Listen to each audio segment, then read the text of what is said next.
Everyone, सो आज हम पढ़ेंगे hydrogen oxidation and autotrophy in hydrogen bacteria. So जो हाइड्रोजन ऑक्सीडाइजिंग बैक्टीरिया क्या होता है, ये लिथो ऑटोट्रॉप्स है जो कि H2 मतलब hydrogen molecule as an electron donor के रूप में यूज़ करते हैं और CO2 as a carbon source use करते हैं। सो अभी हम देखेंगे हाइड्रोजन ऑक्सीडेशन। जो हाइड्रोजन ऑक्सीडाइजिंग बैक्टीरिया रहते हैं वो मॉलिकुलर H2 को स्प्लिट करते हैं into proton and electron via enzyme hydrogenase. फिर जो ये इलेक्ट्रॉन है वो ट्रांसफ़र होता है इलेक्ट्रॉन ट्रांसपोर्ट चेन में। फिर वहाँ इलेक्ट्रॉन कैरियर्स रहते हैं जो इलेक्ट्रॉन को कैरी करते हैं। फिर उसके बाद फिर वहाँ प्रोटॉन ग्रेडियंट बनाते हैं और फिर वहाँ ATP सिंथेसिस होती है।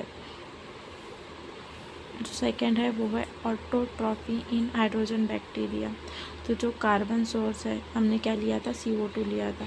तो जो हाइड्रोजन ऑक्सीडाइजिंग बैक्टीरिया रहते हैं वो यूटिलाइज़ करते हैं CO2 को, देन उसके बाद उसको कन्वर्ट करते हैं into inorganic molecule for cellular material. तो जो हमारा CO2 फिक्सेशन होता है वो होता है केल्विन साइकिल के थ्रू। सो जो मेनली हाइड्रोजन ऑक्सीडाइजिंग बैक्टीरिया होते हैं वो केल्विन साइकिल का यूज़ करते हैं एज अ मेटाबॉलिक पाथवे और फिक्स करते हैं CO2 को और using the energy ATP and NADH and generating from hydrogen oxidation. So ये है केल्विन साइकिल। ये हमारा जो CO2 है वो यहाँ इंटर करता है और एंजाइम वहाँ यूज़ होता है रूबिस्को। देन उसके बाद वो फिर कार्बोक्सिलेशन ये प्रोसेस है। फिर वो राइबोलोज 1,5 बाय फॉस्फेट कन्वर्ट होता है 3-फॉस्फोग्लिसरेट में। फिर यहाँ ATP का यूज़ होता है, ATP is converted to ADP। Then उसके बाद वो ट्रांसफर होता है 1,3 बाय फॉस्फोग्लिसरेट में।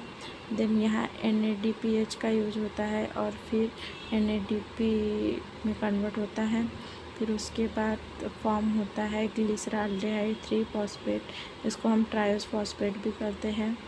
फिर उसके बाद जो ग्लिसरॉल्डिहाइड 3-फॉस्फेट ये कन्वर्ट होता है राइबोलोज 5-फॉस्फेट में।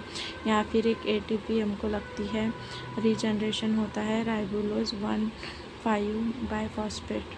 तो this is the Calvin cycle. इसको हम डार्क रिएक्शन भी कहते हैं। अब देखते हैं दोनों की कंबाइंड प्रोसेस को। तो जो हाइड्रोजन ऑक्सीडेशन रहता है वो प्रोवाइड करता है energy ATP and reducing power for ऑटोट्रॉपी।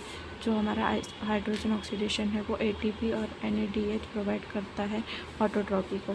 तो जो ऑटोट्रॉपी रहता है वो यूज़ करता है एनर्जी ATP और NADH और सिंथेसिस करता है ऑर्गेनिक मैटर का from inorganic CO2। Then hydrogen oxidising bacteria can be grown in a lab using only H2, oxygen and CO2, creating biomass without needing any organic compound. So this is all about hydrogen oxidation and autotrophy in hydrogen bacteria. Thank you for watching.